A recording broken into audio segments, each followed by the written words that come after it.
প্রিয় শিক্ষার্থীবৃন্দ, তোমরা সবাই কেমন আছো? আলহামদুলিল্লাহ, আমিও ভালো আছি। আজকের অনলাইন ক্লাসে তোমাদের সবাইকে শুভেচ্ছা ও স্বাগত। আমি আজকে ব্যবস্থাপনা দ্বিতীয় পত্রের ব্যবস্থাপনার নীতি দ্বিতীয় অধ্যায় আলোচনা করব। গতকালকে আমি ব্যবস্থাপনার নীতি সম্পর্কে আলোচনা করেছিলাম। ব্যবস্থাপনার নীতির ধারণা আমি তোমাদেরকে দিয়েছি। ব্যবস্থাপনা নীতি বলতে কী বোঝায় আমি আজকে আবারও একটু বলছি। ব্যবস্থাপনার কার্যসমূহে বা ব্যবস্থাপনা কার্য সম্পাদনের ক্ষেত্রে বা কার্য সম্পাদনের জন্য যে নিয়ম নীতি বা নির্দেশিকা ব্যবস্থাপনা পরিচালনা করতে গিয়ে ব্যবস্থাপকগণ এর দীর্ঘ অনুশীলনের মাধ্যমে যে নিয়ম নীতি বা পদ্ধতি পরিচালিত হয়ে আসছে, সেই পদ্ধতি হচ্ছে ব্যবস্থাপনা নীতি। অর্থাৎ ব্যবস্থাপনা কার্য সম্পাদনের জন্য দীর্ঘ অনুশীলনের মাধ্যমে ব্যবস্থাপনার যে নিয়ম নির্দেশিকা বা পদ্ধতি, একেই আমরা ব্যবস্থাপনা নীতি বলব। অর্থাৎ ব্যবস্থাপনা নীতি হলো ব্যবস্থাপনা কার্য সম্পাদনের সাধারণ পথ নির্দেশিকা। তো যাই হোক, আমরা এই ব্যবস্থাপনা নীতি বা আদর্শ গত দিন বা গত আলোচনায় আমি বলেছিলাম যে ব্যবস্থাপনার যে নীতি বা আদর্শ, এগুলি ব্যবস্থাপনার ক্ষেত্রে বিভিন্ন ব্যবস্থাপনা বিশারদ বা মনীষীগণ ব্যবস্থাপনার ক্ষেত্রে বা ব্যবস্থাপনা কার্য সম্পাদনের জন্য বিভিন্ন নিয়ম নীতি তারা উদ্ভাবন করেছেন। এখানে আমরা F.W. টেইলর, হেনরি ফেয়ল, এই মনীষীগণ ব্যবস্থাপনা পরিচালনার জন্য বিভিন্ন দীর্ঘদিন তারা ব্যবস্থাপনার এই নীতি সম্পর্কে বা ব্যবস্থাপনা কার্য সম্পাদনের জন্য যে নিয়ম নীতিগুলি তারা দীর্ঘদিন যাবত অনুশীলনের মাধ্যমে এই নিয়মগুলি গ্রহণযোগ্য করে তুলেছেন। যে নিয়ম আমরা হেনরি ফেয়ল প্রদত্ত কিছু ব্যবস্থাপনার নীতি দেওয়া হয়েছে। হেনরি ফেয়ল ব্যবস্থাপনার নীতি, তিনি 14টি নীতি উদ্ভাবন করেছেন। যে 14টি নীতি আজও ব্যবস্থাপনার ক্ষেত্রে প্রচলিত হয়ে আসছে। এই নীতিগুলি আমি আজকে আলোচনা করব। এখানে প্রথমে আমরা দেখছি যে কার্য বিভাজন নীতি বা কার্য বিভাগের নীতি।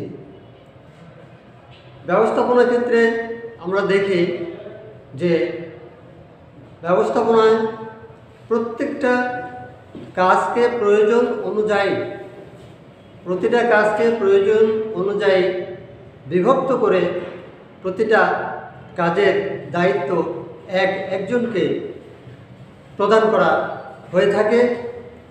এই নীতিটাই হচ্ছে ব্যবস্থাপনায় কার্য বিভাজন নীতি।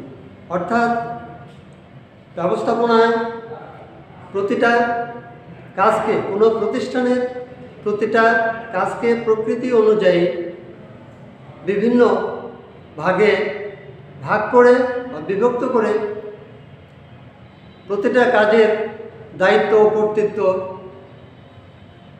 এক একজনের হাতে বা প্রত্যেকের হাতে ন্যস্ত করার নীতিটাকেই বলা হয় কার্য বিভাজন নীতি। এই নীতিতে প্রত্যেকটা কাজ যখন ভাগ করে দেওয়া হয় এবং প্রতিটা কাজের দায়িত্ব যখন এক একজনের উপর ন্যস্ত করা হয়, সে সেই কাজ নিয়ে ব্যস্ত থাকে এবং তার কাছ থেকে জবাবদিহিতা আদায় করা যায়। এইভাবে ব্যবস্থাপনার কার্যসমূহ যদি চলতে থাকে, তাহলে একটা প্রতিষ্ঠান অবশ্যই এই শৃঙ্খলাবদ্ধভাবে কাজ প্রতিষ্ঠানে সম্পাদিত হয়ে থাকে এবং প্রতিষ্ঠানটি একটি অভীষ্ট লক্ষ্যে পৌঁছাতে পারে। দ্বিতীয়ত বলছি কর্তৃত্ব ও দায়িত্বে সমতা রক্ষণের নীতি। কর্তৃত্ব হচ্ছে আদেশ দানের ক্ষমতা, আর দায়িত্ব হচ্ছে জবাবদিহি করার বাধ্যবাধকতা। এই যে আদেশ দান এবং জবাবদিহিতার বাধ্যবাধকতা, এই দুইয়ের মধ্যে সমতা রক্ষণের নীতিকেই বলা হয় কর্তৃত্ব ও দায়িত্বে সমতা রক্ষণের নীতি। এই কর্তৃত্ব ও দায়িত্বে সমতা যাতে থাকে একটা প্রতিষ্ঠানে, তাহলে সেই প্রতিষ্ঠানটি অভীষ্ট লক্ষ্যে পৌঁছাতে পারে। তৃতীয়ত কেন্দ্রীকরণ ও বিকেন্দ্রীকরণ নীতি। কেন্দ্রীকরণ এবং বিকেন্দ্রীকরণ নীতি বলতে আমরা বুঝি যে একটা প্রতিষ্ঠানের সিদ্ধান্ত গ্রহণ, প্রতিষ্ঠানের কোন পর্যায় থেকে গ্রহণ করা হবে, এই নীতিকেই বলা হয় কেন্দ্রীকরণ ও বিকেন্দ্রীকরণ নীতি। অর্থাৎ প্রতিষ্ঠানের সিদ্ধান্ত গ্রহণ কোন পর্যায় থেকে গ্রহণ করা হবে, এই ধরনের নীতি হচ্ছে কেন্দ্রীকরণ ও বিকেন্দ্রীকরণ নীতি।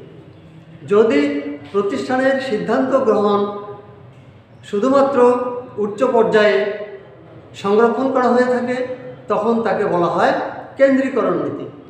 আর যদি একটা প্রতিষ্ঠানের সিদ্ধান্ত গ্রহণ যদি নিচের পর্যায়ে থেকে চলে আসে বা নিচের পর্যায়ে সংরক্ষণ করা হয়, তখন তাকে বলা হয় বিকেন্দ্রীকরণ নীতি।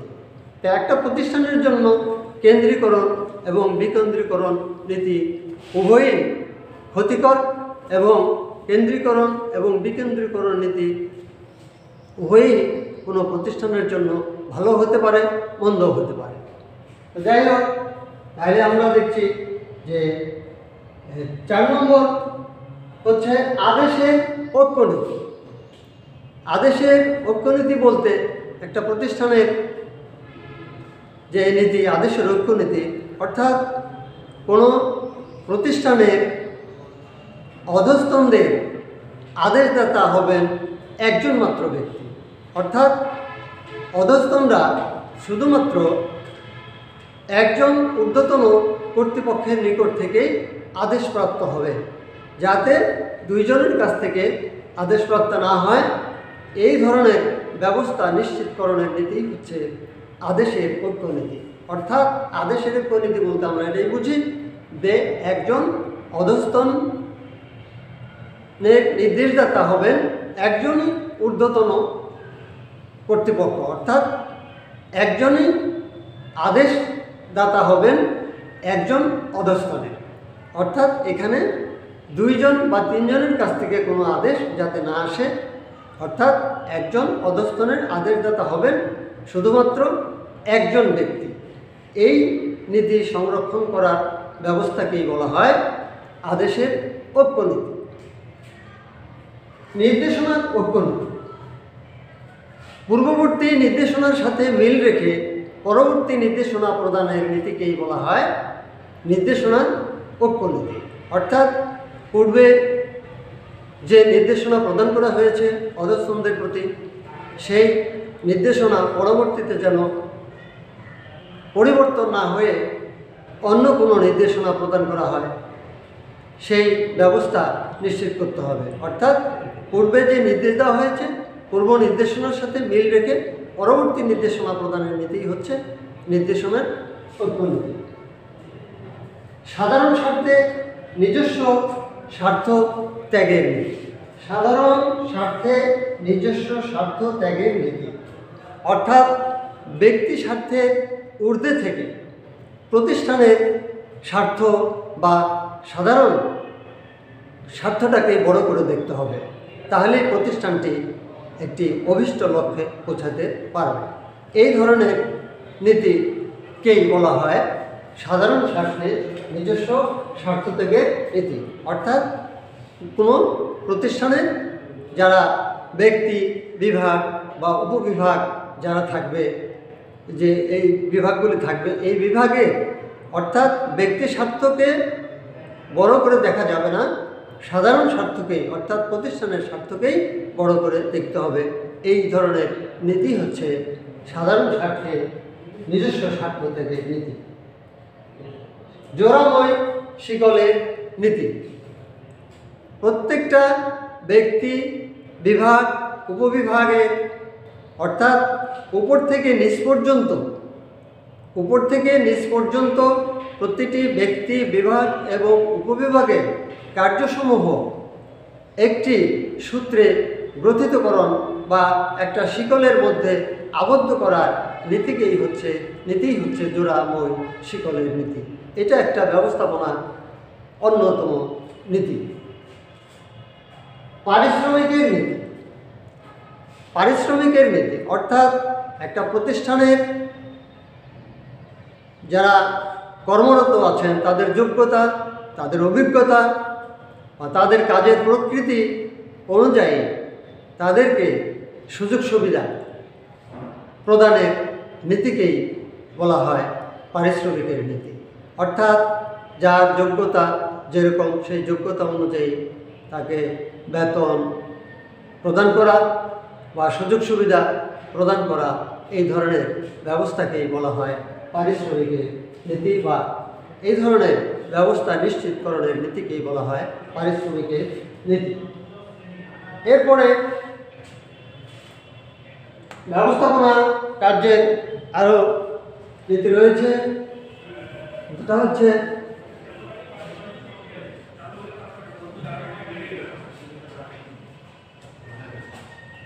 নম্বর চাকরির স্থায়িত্বের নীতি।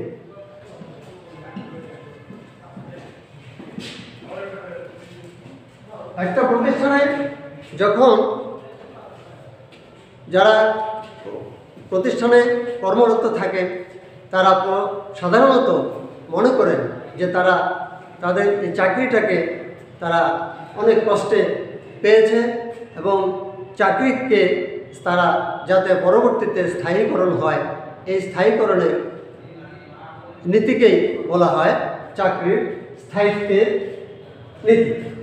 অর্থাৎ পরবর্তীতে যদি চাকরি স্থায়ী হয় তাহলে চাকরি স্থায়ী হলে তাদের মন মানসিকতা ভালো থাকে এবং তাদের মনে একটা সাহস যোগায় যে পরবর্তীতে তারা সেই প্রতিষ্ঠানটিকে ভালোভাবে সুন্দরভাবে পরিচালিত করতে পারে এবং প্রতিষ্ঠানের স্বার্থকেই বড় করে দেখে তারা পরবর্তীতে কাজ করার উৎসাহ উদ্দীপনা পেয়ে থাকে। তারপরে 10 নম্বর এখানে সাম্যের নীতি অর্থাৎ সাম্যের নীতি। অধস্তনদেরকে যাতে ব্যবস্থাপকগণ বা ঊর্ধ্বতন কর্তৃপক্ষ যারা আছেন অর্থাৎ অধস্তন যারা থাকে তাদেরকে সমান চোখে দেখা, অর্থাৎ সবাইকে সমানভাবে তাদেরকে মূল্যায়ন করতে হবে। এই ধরনের নীতি বা এই ধরনের ব্যবস্থা নিশ্চিতকরণের নীতি হচ্ছে সাম্যের নীতি। তারপরে আরও কিছু নীতি আছে, যে নীতি হচ্ছে তোমার উদ্যোগ গ্রহণের নীতি। অর্থাৎ প্রত্যেকটা প্রতিষ্ঠানের কর্মকর্তাগণ বা কর্মচারীগণ স্ব কাজে বা কর্মক্ষেত্রে তারা যেন উদ্যোগী হয়ে উঠতে পারে, এই ধরনের ব্যবস্থা নিশ্চিতকরণের নীতিকেই বলা হয় উদ্যোগ গ্রহণের নীতি। এরপরে শৃঙ্খলার নীতি।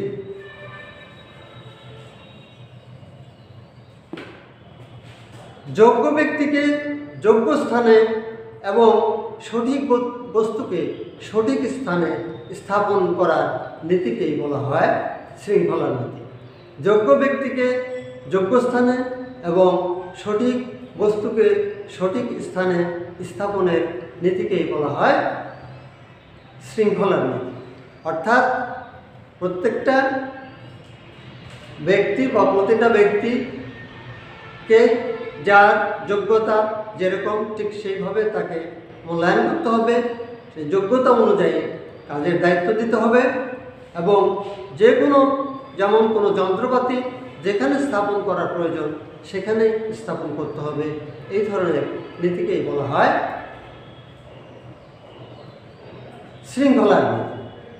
তারপরে আমরা দেখছি যে একতাই বল নীতি।